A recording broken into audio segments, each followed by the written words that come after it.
Okay, so it's basically those lessons that we learned. This is just an articulation of what we have had.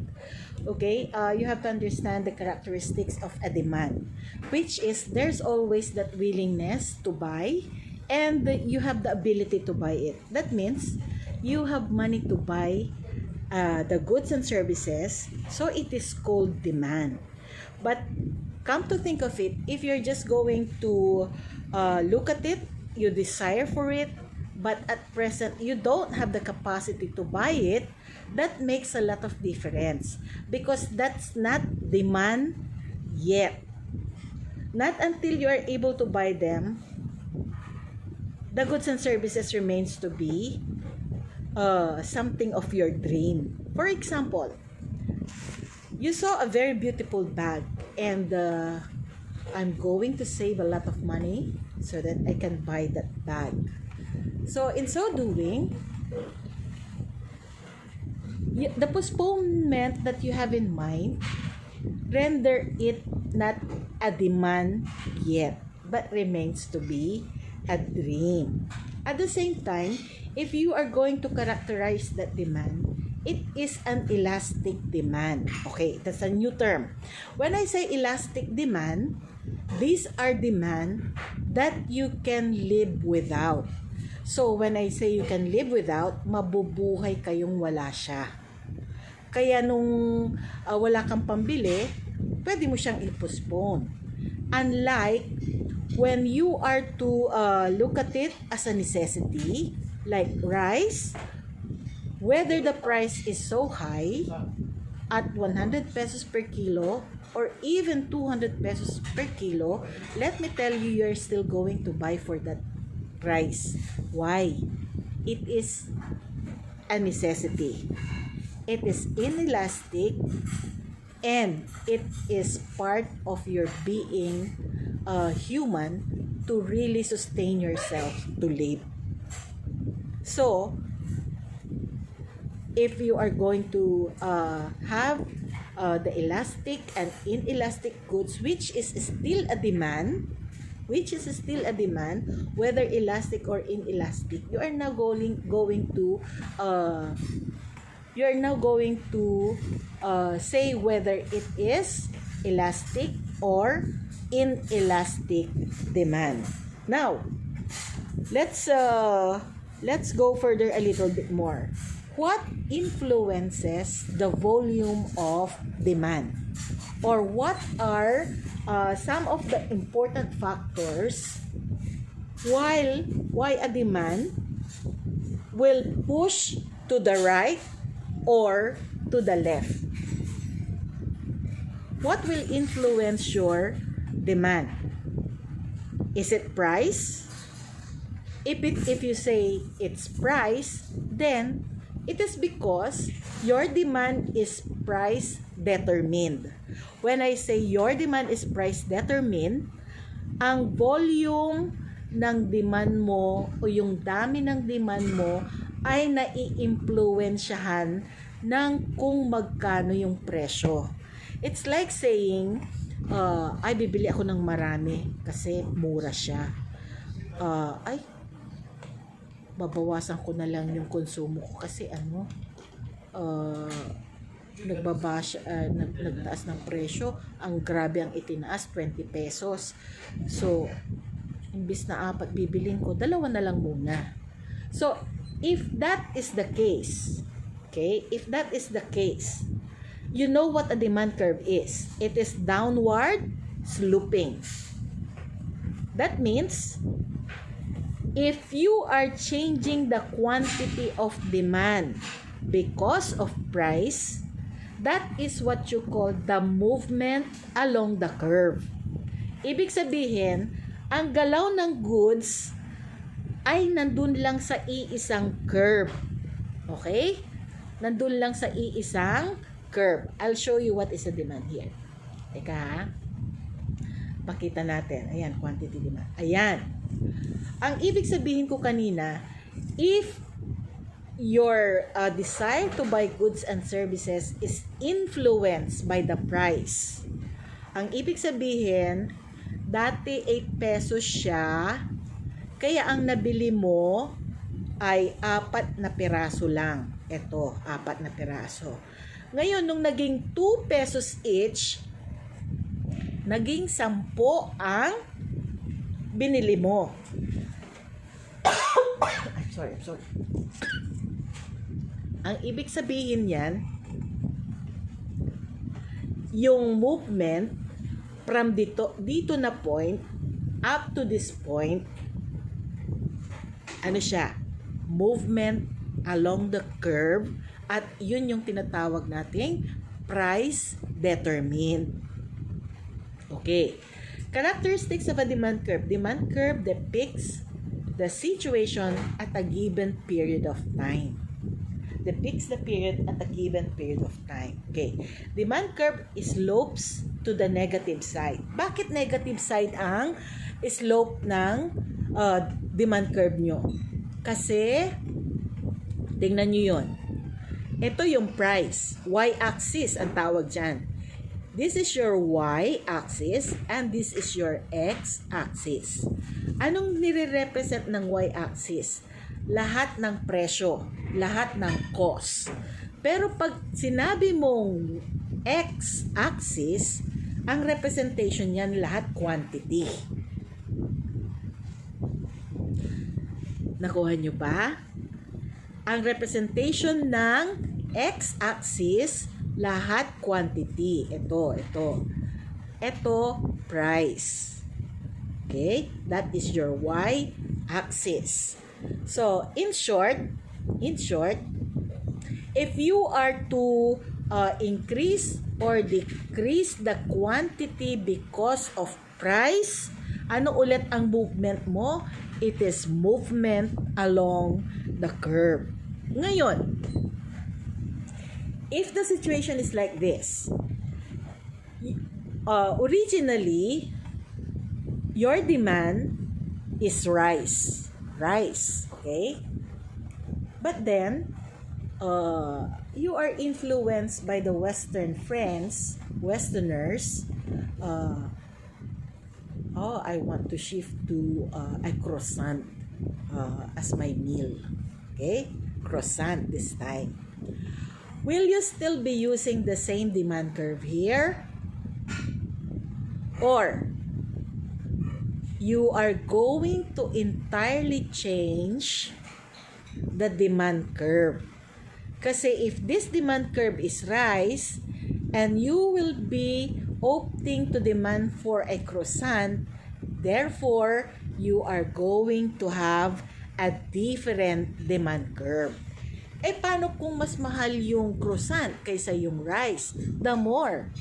If you change your demand and the change is higher than the original, kumbaga kung 1 kilo lang ang 1 kilo lang ang bigas mo dati, naglalaro sa 1 kilo, 2 kilo, 3 kilo, ngayon, kung ang volume naman ng bibili mong croissant, dahil marami kayo at nag-increase ang sweldo mo, ibig sabihin, maggagawa ka ng demand curve ng above ng original na demand curve mo. Yun yung tinatawag nating shift of demand curve to the right. Ano yun? Magkaiba yon sa shift of demand curve to the left. Kasi pag demand curve to the left, ang ibig sabihin yon, imbis na rice, ang bibilin mo, which is your original demand curve, ay gusto mo ngayon kamoting kahoy na lang. Kasi mas mura. Okay? Tingnan mo ha. Kamoting kahoy kasi mas mura. Croissant kasi medyo social. Kahit na medyo mahal, di bali na lang. Okay? So, you're trying to change it by taste and preferences. You are trying to change it because your income have increased. You're trying to change it because you want to change your stature in life. Gusto mong magpakasosyal. So, those are some of the conditions where you have to shift your demand curve to the right. Ngayon, kung gusto mong magpakasimple at kung dati napakamahal ng bigas, gusto mo na lang maghanap ng substitute. Okay. Ang substitute na sinasabi natin will constitute a shift of demand curve to the left. Bakit? Substitution na lang yung ginagawa mo eh. Okay? So, imbis na mag-i-improve ka, which is shift to the right, ngayon, nag-deteriorate ka kasi nasa bigas ka na. Ibig sabihin, gusto mo pa ng maging kamote na lang ang iyong basic food. So, yun, what happens there is that it will shift to the left. Nakuha ba, class? Okay, do you get to understand me? Okay, now, if you're going to look further here, reasons why demand curve slopes to the negative side. Okay, the usual direction. Negatively sloping to the right. Tatandaan nyo, ang demand curve kaya sloping to the right or negatively sloping kasi habang bumababa ang presyo, 'di ba? Habang nanggagaling dito sa 10, bumababa siya papuntang 2, price ng 2, kaya dumadami ang nabibili mo. Nakuha nyo ba? Kung 12 yan, for example, pag may 12 pa dyan na price, hindi na makakabili yung tao. 0 na. So, anong ibig sabihin yan? Kung hindi na nakakabili ang tao, mag-worry ngayon yung seller. Hindi ba? Ano gagawin ni seller?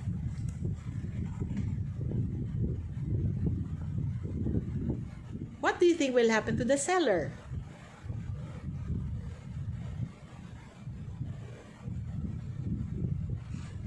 O sige, kung hindi pa masasagot ngayon, mamaya masasagot nyo na yan. Let's go further a little bit more. Ito yung reasons why demand curve slopes to the negative side. Yung income effect. Okay? Ang sinasabi ko, pag nadagdagan ang income mo, pwede kang magpalit ng bigas to croissant. Tama?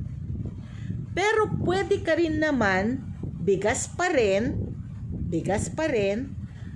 pero dadamihan mo ang bibilin mong kilo. Kung dati ang kaya ng sweldo mo 5 kilo lang, ngayon, kaya mo nang bumili ng 7. Nakuha niyo ba? So, it is still being influenced by price. Okay, yung substitution effect naman. Bigas, isa-substitute mo siya ng kamote. Ano kaya? Instead na bigas, kung isa-substitute ko siya, siguro 2 kilo na lang na bigas, tapos bibili na lang ako ng kamote pandagdag para hindi nagugutom yung mga alaga ko. Okay? So, that is how the concept works. Now, if you're going to look at this graph, class, nakikita nyo ba yung change in quantity demanded versus change in demand? Okay.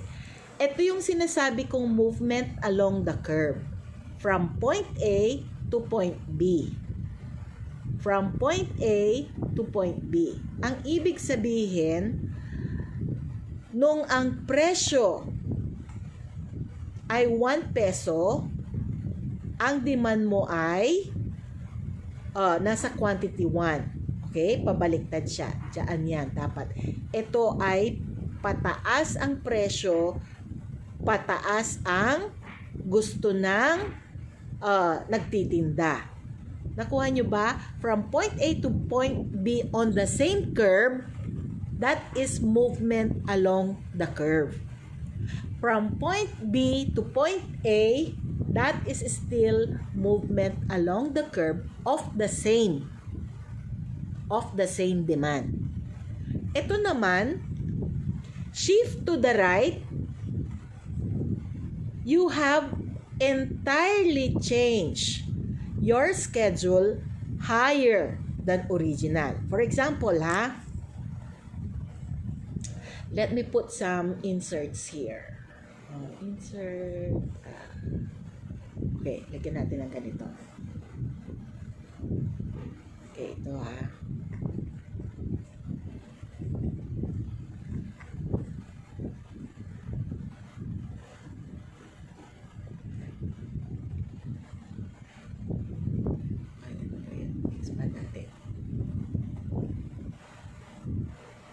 Okay, tingnan nyo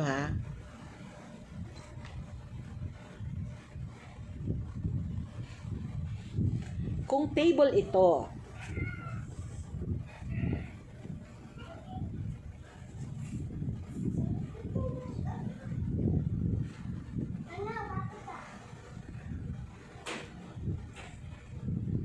where is the table now?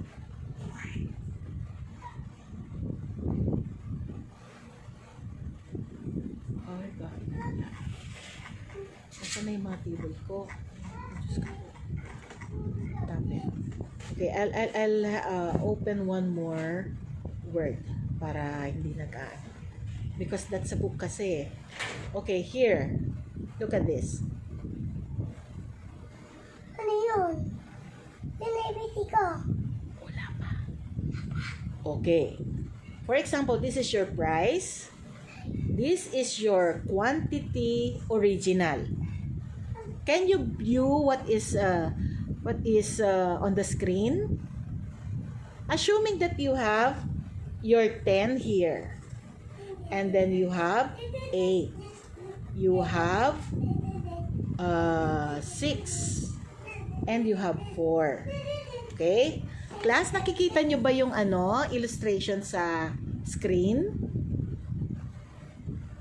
Class? Nandiyan pa ba kayo?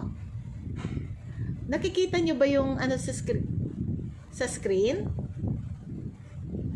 Yung sinusulat ko? Okay.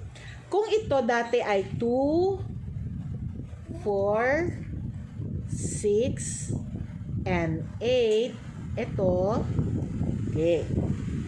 Ngayon, para maka-shift to the right ka, ang ibig sabihin ng curve na ito, ganito. Pasensya na kayo at mahirap mag-drawing Ito yan, ayan.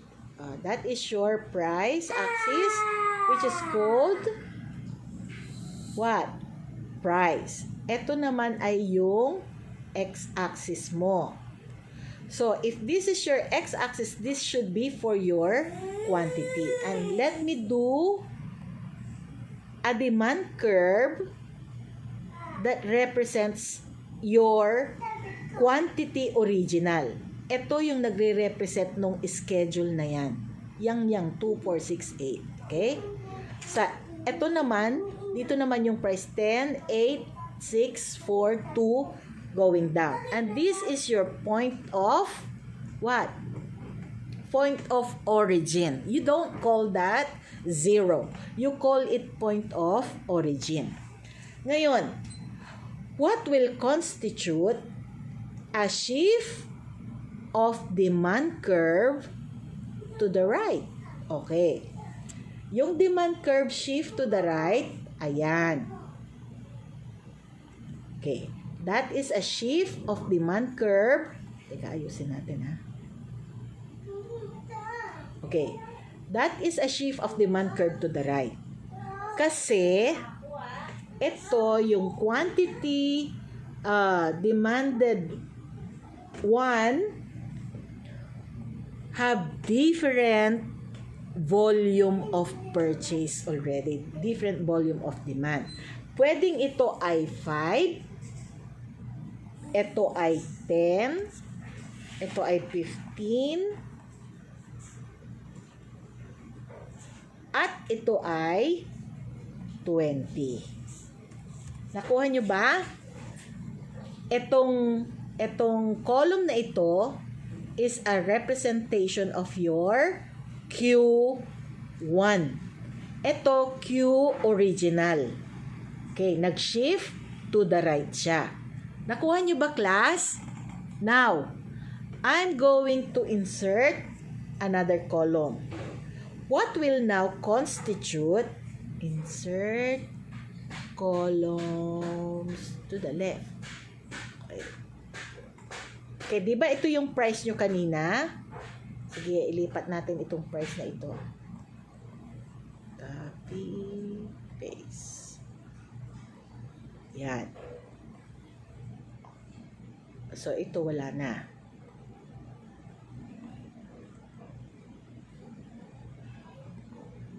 Okay. Ngayon, diba ito yung quantity demanded one nyo? Ngayon, ito yung quantity original nyo. What will now constitute a shift to the left? Okay. Ano ba yung shift to the left?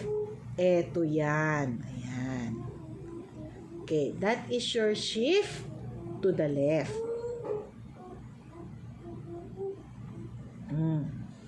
Yung shift to the left nyo, nandito. Anong ibig sabihin yan? Yung quantity 2, naging ano lang siya. 1, 2, 3, at saka naging 4. Okay. Ibig sabihin, umunti siya kaysa yung original. Kaya nag-shift to the left. Nakuha ba? Okay. Ngayon, kung pareho ang price, ngayon ito papalitan ko ng, so, i-color muna natin to. Huwag niyong intindihin ito ha. Huwag niyong intindihin muna yan. I-shade ko siya ng black. Ay, nako. Ayan. Ay, ano ba to?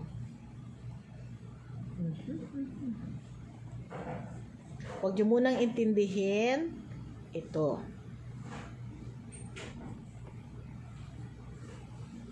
Huwag niyo munang intindihin ito.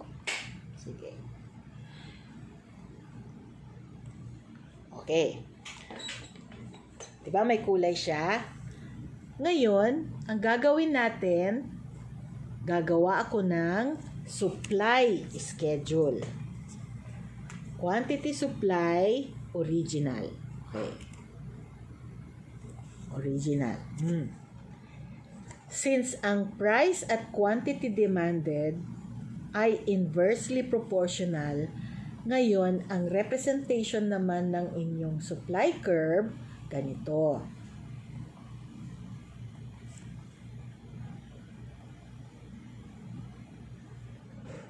Okay?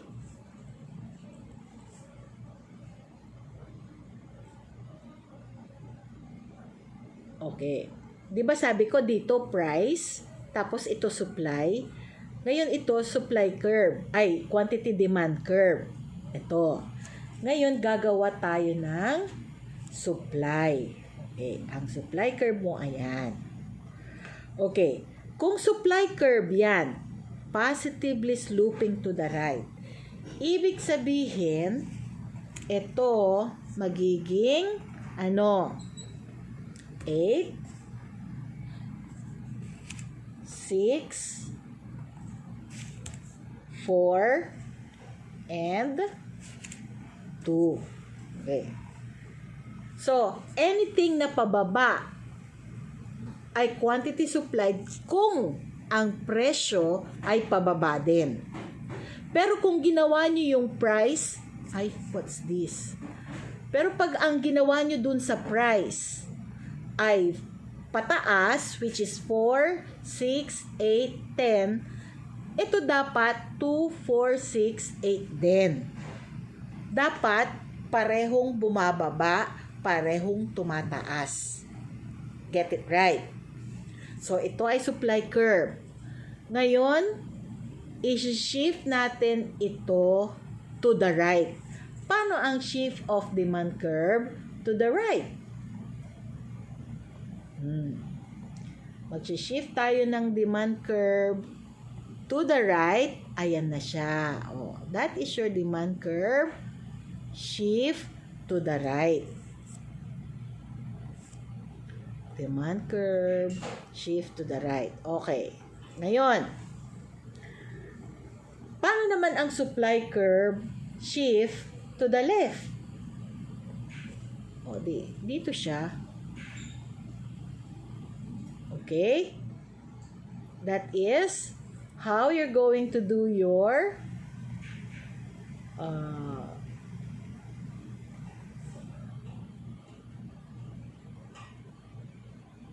ay, di yata ito. Teka.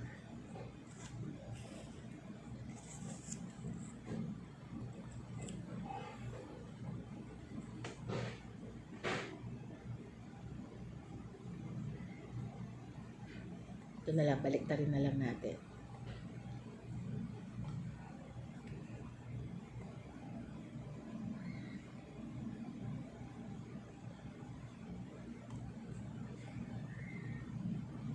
Ay, lumagpas.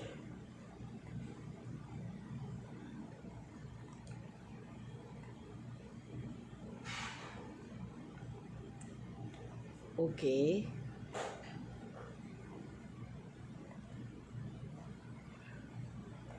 Okay. Ang tinuturo niya, shift to the left. Ang tinuturo nito, shift to the right. Bakit? Okay. Ganito magiging mangyayari. Yung quantity, teka, alisin na natin to, no? Balik natin sa no color. Okay. Balik natin ito sa no color. Ngayon, quantity supply 2.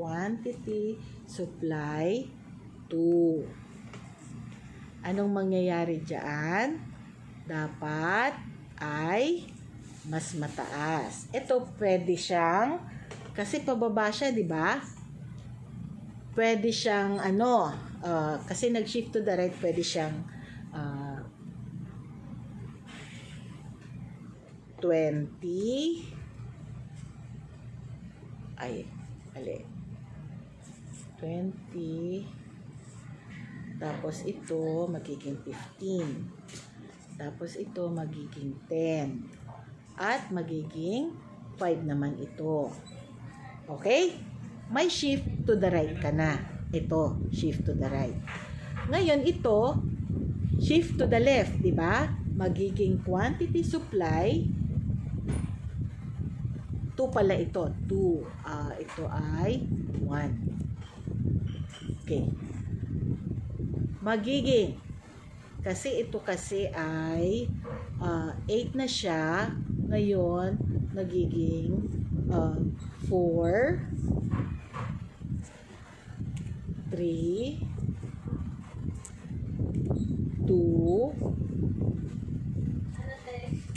1. O, di may supply curve, shift to the right na kayo. Okay. Ngayon, hahanapin natin paano na kung are you taking picture of this? Paano na kaya pag meron tayong equilibrium? Gawa na naman tayo ng curve. Pag meron na tayong equilibrium, ang magiging structure ng curve nyo ay eto na. You have your demand curve. You have your supply curve. Okay. You have your demand curve. You have your supply curve. This is price. This is quantity. And this is your point of equilibrium. Okay. Lagyan natin ng broken lines. So, where is the broken lines?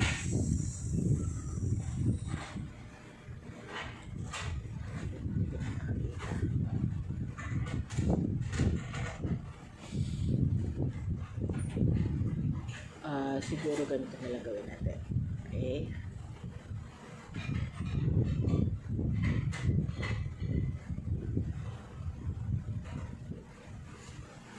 Bali.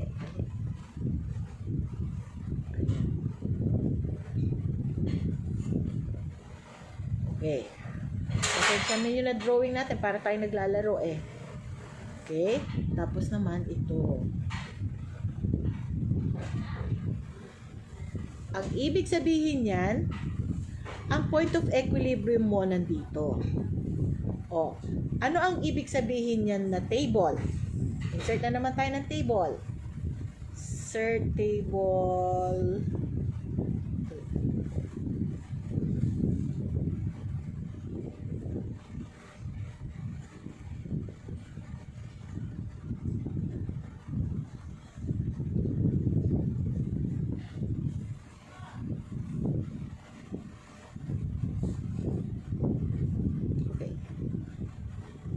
Okay, insert na naman tayong table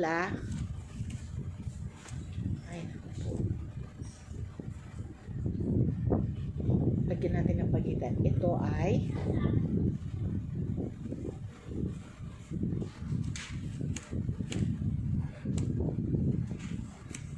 sige, huwag nyo lang iintindihan yung nakadugtong. Price, quantity demanded, and quantity supply. Quantity supply. Okay. Pag ang price is 1, 2,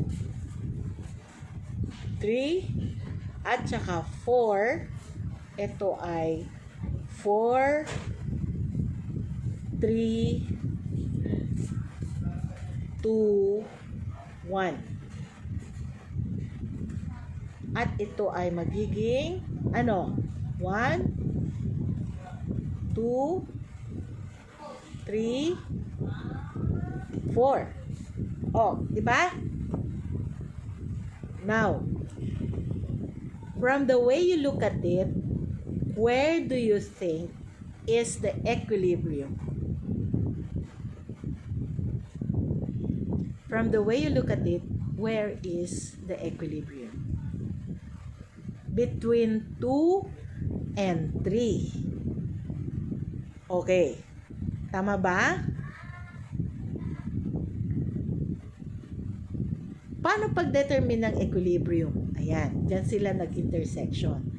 So, ibig sabihin ng intersection na yan, kung paano kayo kumuha ng pag ganyan ang sitwasyon na hindi, pag ito kasi dapat 2, readily masasabi mo, ang equilibrium point mo ay 2. Pero pag ganito na pareho, yung 2 dito at saka ito, ang gagawin nyo, 3 plus 2 is equals to 5 divided by 2, that makes your point of equilibrium. So, ano ang point of equilibrium value nyo ngayon? Magiging 2.5. So, ang ibig sabihin, 2.5 ang presyo, willing ang consumers at saka willing ang consumers at saka sellers na bumili at mag-release ng goods si seller.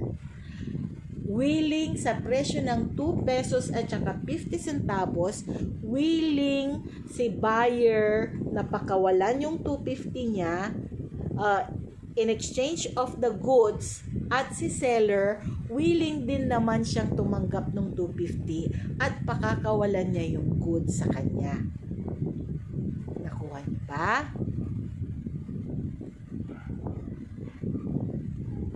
Yes or no? Nakuha. Sige.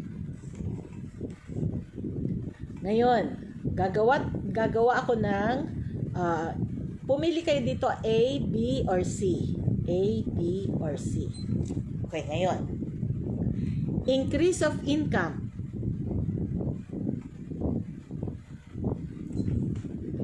Is it graph A, graph B, or graph C? Increase of income. Ano yun? Is it graph A, or graph B, or graph C?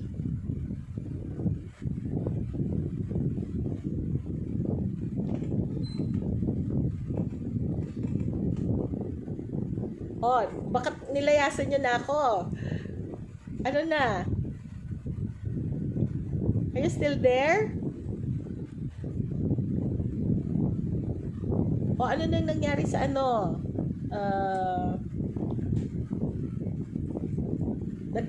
The question is, kung sinabi kong the people have an increase in income, alin dyan sa graph na tatlo ang magre-represent ng increase in income dyan?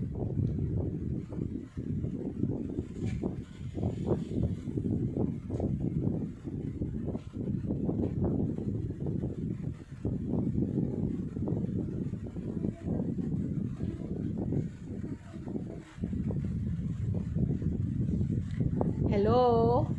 Are you still there?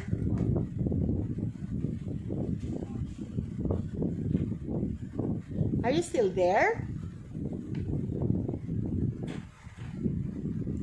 Class, are you still there?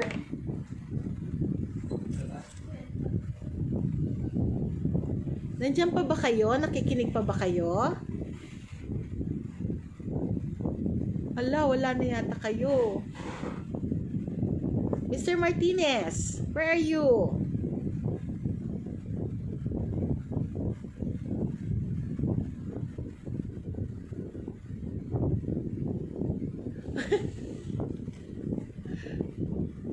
Hindi naman. No, I mean, okay, nakikinig pa ba kayo? Okay pa ba yung dating ng lecture sa inyo? May tanong kasi ako, kung nag-increase ng income ang mga tao, anong graph ang magre-represent dito? Is it A, is it B, or is it C?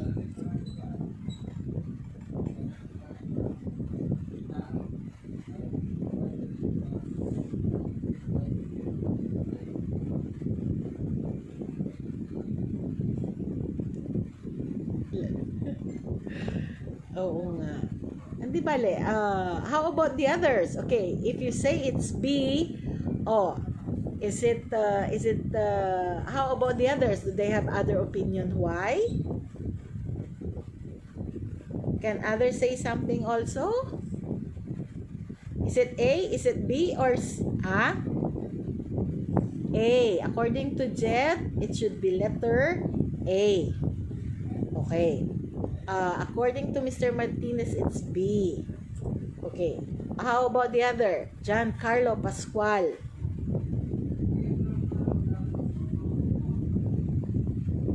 Letter B. Ang pinag-uusapan natin dito ay income, ha? Pag pinag-usapan natin ang income, ang ibig sabihin ay capacity to buy.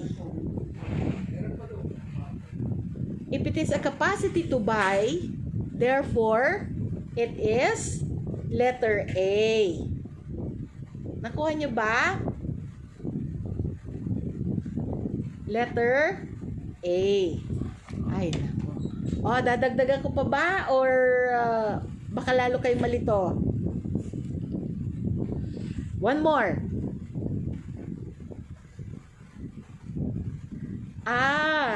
Okay.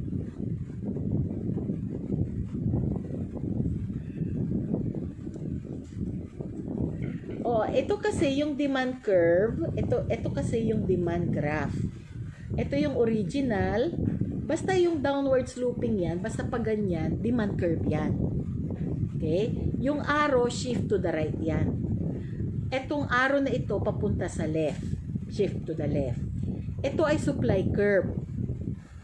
Ito ay shift to the right of supply curve.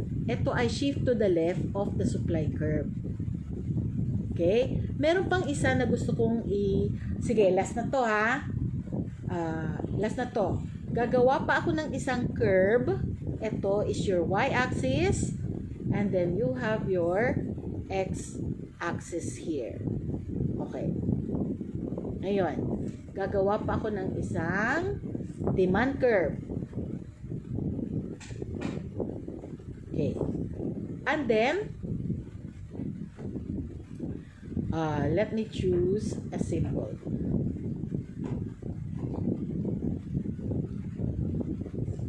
From this point, paano ba tuldukan ito?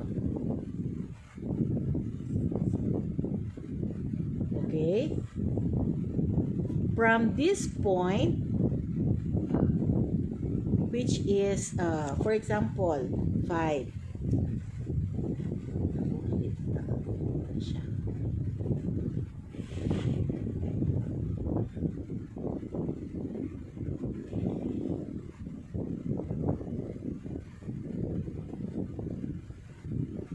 Okay, yan. Kunwari 5 yan. Ay. Tagal mo lang pula eh. Ayan, 5. Okay. Ay. Oh my God.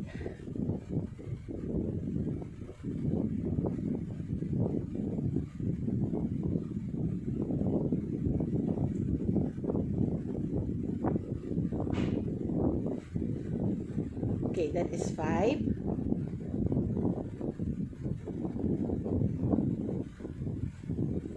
Ay, naku, saan Diyos ko.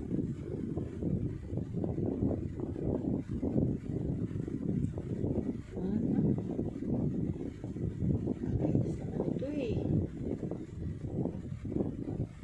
Okay, assuming there is 5 in here, wag na nga yung wag na nga natin lagyan ng okay. Let me make this one as point from dito. Tingnan nyo na lang yung sa screen nyo. Lumipat yung point dito. Doblehan ko ha. Doblehan ko. Shape. Kunwari ay ito yung unang curve ay point. Okay, yan point. Tapos, nagkaroon pa ng isang point. Okay, from this point, lumipat na naman dito sa point na ito. Okay, di ba dalawa ang point niyo dyan na nakikita? Kunwari, ito ay point A. Ito. At saka ito ay B. Okay. From point A to point B. I'm going to give you an example. Question ulit. The price of milk is from it had increased. The price of milk have increased by 10 pesos per can. Anong klaseng graph magre-represent niyan? Is it for graph A or graph B? The price per can of milk have increased by 5 pesos each can. What curve will represent that now? Is it graph number A, graph A, or graph letter D?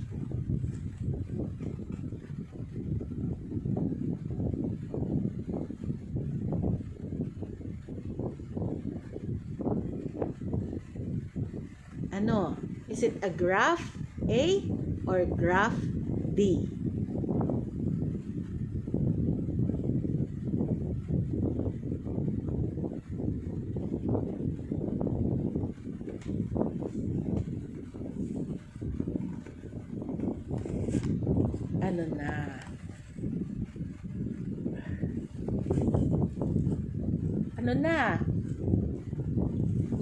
It is a movement along the curve lang siya. Bakit movement along the curve? Kasi nagpalit lang naman ng presyo. Ibig sabihin, magpapalit lang siya ng quantity. Kasi presyo ang gumalaw. Ito kasi, yung goods ang gumalaw. Naintindihan nyo ba? Kunwari, itong graph na ito, ang representation niyan ay gatas. Nung bumili ka ng 4 na piraso, kasi tig-pipiso lang siya. Ngayon, kaya tatlo ang binili mo, nag-decrease yung binili mo, kasi nagmahal siya ng piso. Naging 2 pesos na siya. So, ang representation ng ganon ay dito sa graph na letter D. Maintindihan nyo ba, class? Naku, wala na pong sumasagot.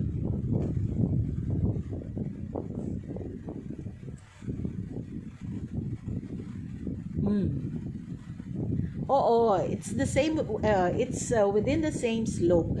Kung tumaas man ang presyo, pero gatas pa rin ang pinag-uusapan, the same slope yon. Kahit na bumaba ang presyo, pero gatas pa rin ang pinag-uusapan, ibig sabihin, movement along the curve pa rin.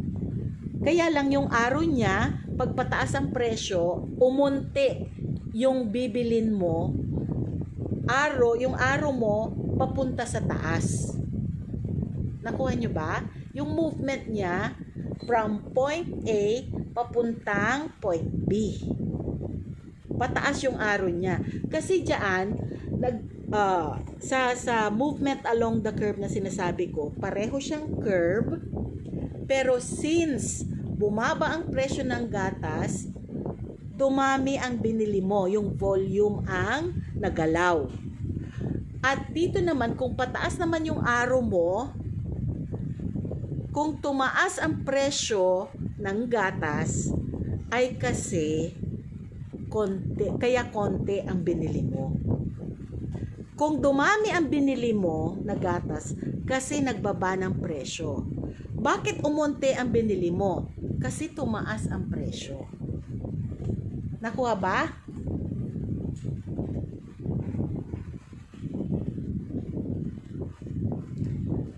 Basta ang pinag-uusapan nyo, iisang goods.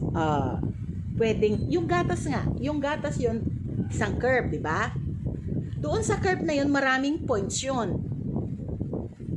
Doon sa curve na yun, marami siyang point. Di ba yung apat yung identity, apat yung values nyo dyan sa quantity demanded, yung 4, 3, 2, 1. O, ipaloob nyo lahat yan sa curve na yan. Tapos, titingnan nyo yung price. Bakit nung 4 na piso, ilan ang binili mong quantity ng gatas? Ganon. Okay?